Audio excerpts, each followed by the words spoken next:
26 al 28 de febrero, el presidente López Obrador realizó una gira de trabajo por los estados de Querétaro y Zacatecas. Por eso es muy importante el que se esté inaugurando el día de hoy este hospital, que garantiza lo que establece el artículo 4 de la Constitución, el derecho del pueblo a la salud, atención médica de calidad y medicamentos gratuitos.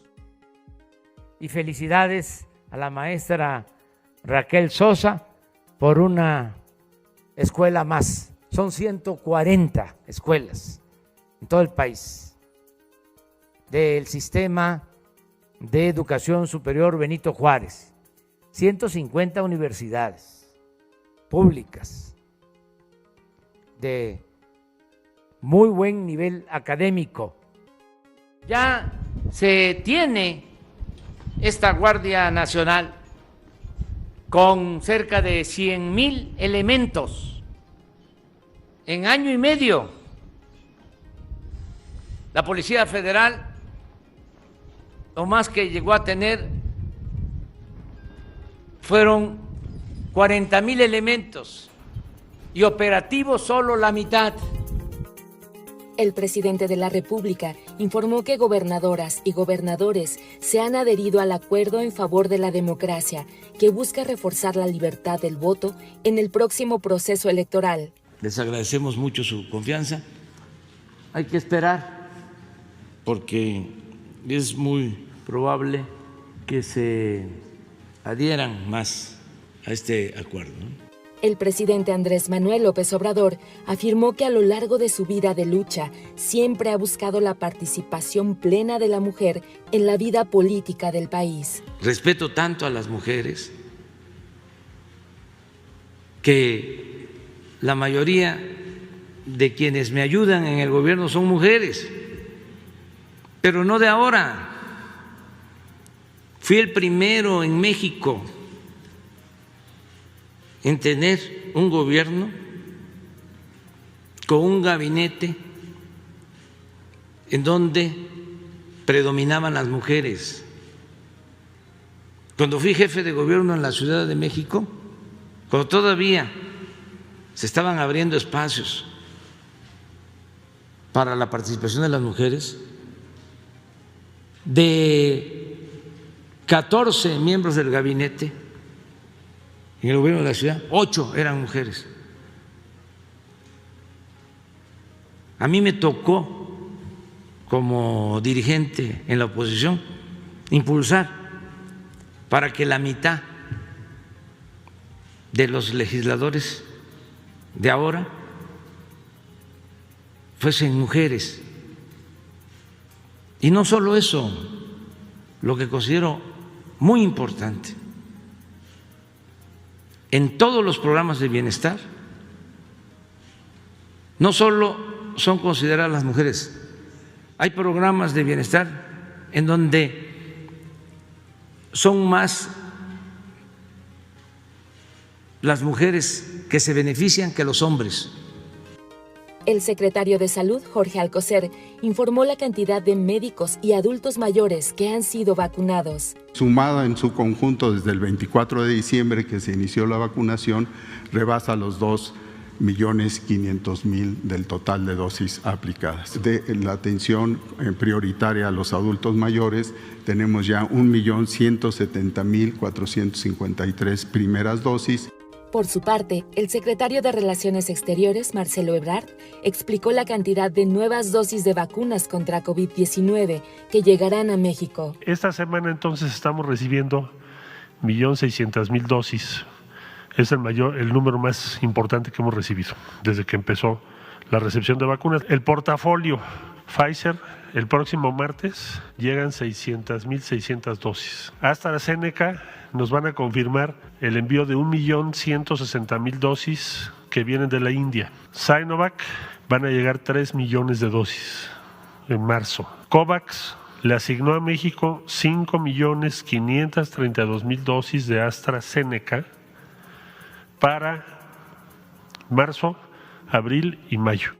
El presidente López Obrador habló de los temas de su conversación con el mandatario estadounidense, Joe Biden. Informarle al pueblo de México que la conversación con el presidente Biden se desarrolló en un ambiente de mucho respeto, de amistad y de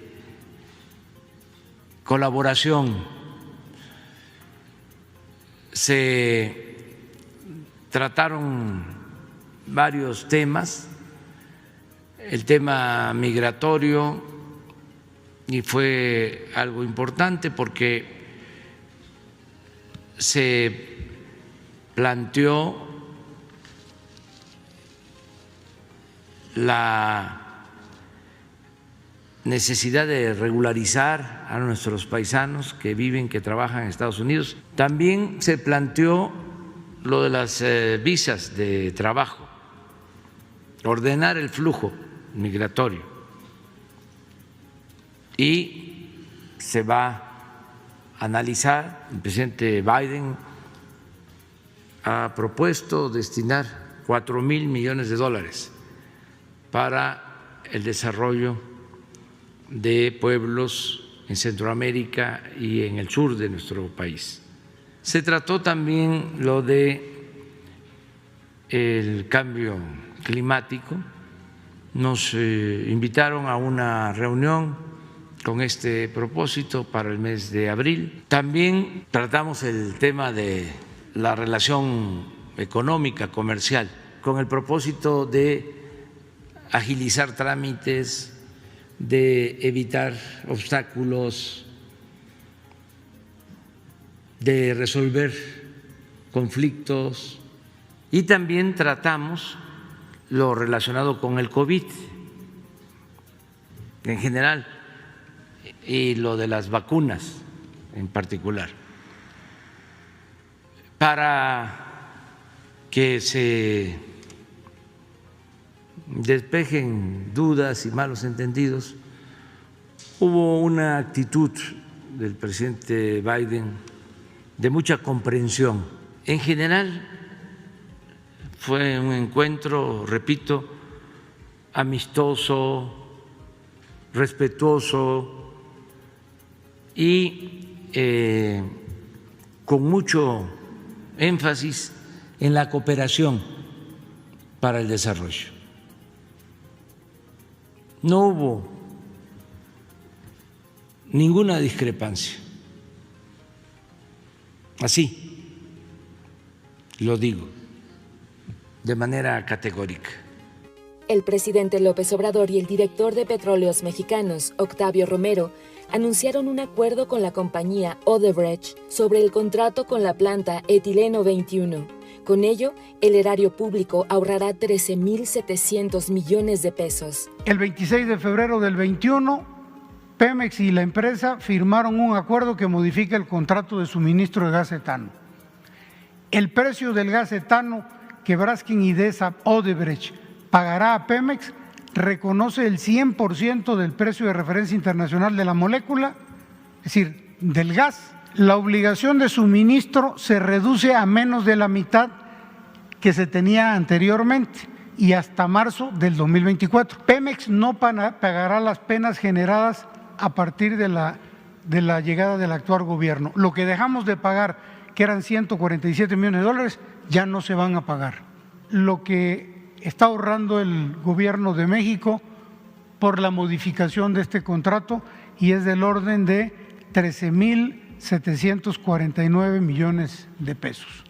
El presidente de la República también celebró la aprobación de la reforma eléctrica. Se aprobó ayer en el Senado ya la reforma eléctrica. Le agradezco mucho a los legisladores. Esto nos va a ayudar a fortalecer a la Comisión Federal de Electricidad, a enfrentar momentos difíciles como lo que sucedió en Texas, que tuvo una repercusión en nuestro país. El mandatario mexicano informó de la política de su gobierno para mantener los precios bajos de las gasolinas y fortalecer las finanzas de Pemex. Sí tenemos que destinar subsidio, ¿sí?, para que el precio de la gasolina se mantenga, lo mismo el precio del diésel. Entonces estos excedentes, ¿sí?, pues son para fortalecer la economía nacional y en especial a Pemex. La secretaria de Seguridad Pública, Rosa Isela Rodríguez, explicó el nuevo plan para proteger a candidatos y candidatas en las próximas elecciones. Es hacer un llamado a partidos políticos y autoridades electorales y otro tipo de autoridades para que los candidatos cumplan con los requisitos de ley. Es importante establecer mesas de trabajo entre la Secretaría de Gobernación, la de Seguridad, los partidos políticos, las fiscalías, autoridades locales, para compartir alertas que permitan prevenir y atender casos de registro de candidatos con vínculos con la delincuencia organizada o vínculos con la delincuencia de cuello blanco. También se reforzará la estrategia de seguridad en las entidades federativas y municipios de alto riesgo con presencia de las fuerzas de seguridad. Se brindará atención a aspirantes y candidatos amenazados por el crimen organizado. El secretario de Desarrollo Agrario, Territorial y Urbano, Román Meyer, informó sobre el plan de mejoramiento urbano a nivel nacional. Por su parte, el director del Instituto del Fondo Nacional de la Vivienda para los Trabajadores, Carlos Martínez, expuso el apoyo a la vivienda para trabajadores. 852 obras en total, 140 en temas educativos, 173 calles integrales, 23 centros de salud de primer contacto en su gran mayoría, 156 deportivos o polideportivos, o sea, áreas o espacios que tienen más de 2, 3 funciones, digamos, en temas de deporte, casi 300 espacios públicos, plazas públicas, centros, digamos, históricos, corredores urbanos y 61 mercados, 61 nuevos mercados públicos también. Ese es, digamos, el total, 300,000 empleos, más de 196,000 acciones de vivienda, más de 10,000 acciones de regularización, una población que si se suma los primeros 3 años, estamos hablando por arriba de los 5 millones de personas beneficiadas con los mismos radios de influencia, las áreas completas de intervención, prácticamente 5 millones de metros cuadrados, equivalentes a prácticamente 240 explanadas del centro histórico de la Ciudad de México, con una bolsa total de 33,000 millones de pesos. Está el caso de 90-10, que son y liquidación anticipada, donde al final del periodo de paga de la hipoteca, el Infonavit les hace un descuento para que puedan ya tener la cancelación de su hipoteca, liberar su escritura. También tenemos el programa de responsabilidad compartida, donde hemos convertido esos créditos que eran impagables, que estaban en salarios mínimos, los hemos transformado a pesos con tasas preferenciales y sobre todo con pagos fijos, que era lo que nos pedía la gente. Van 260,000 familias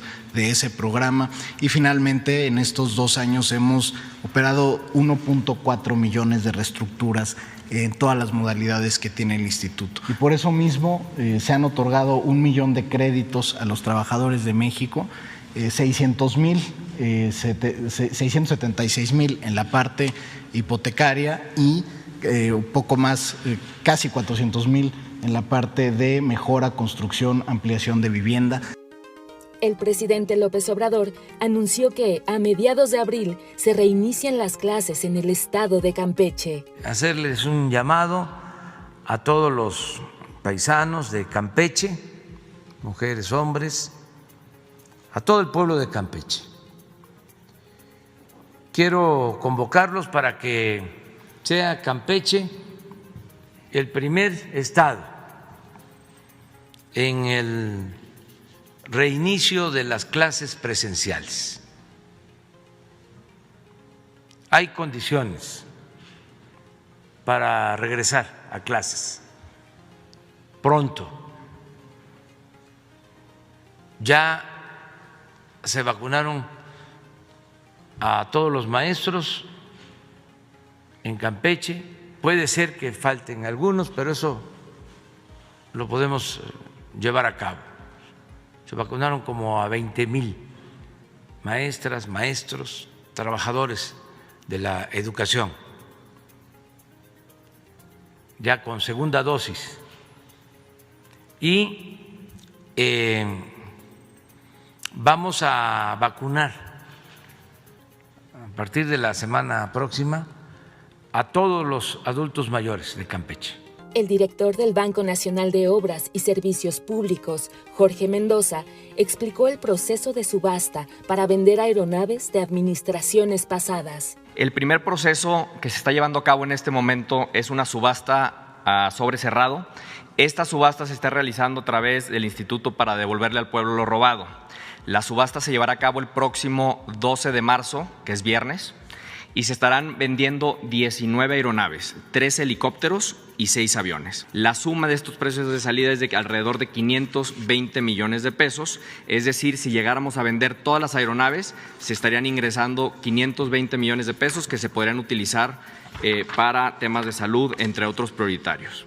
El presidente de la República manifestó que la polarización en México se debe, en gran medida, a la desigualdad social y a la apropiación por unos cuantos del presupuesto y de los bienes públicos. La polarización tiene que ver con la desigualdad. Desgraciadamente, nuestro país es muy desigual. Unos cuantos tienen mucho y muchos tienen poco.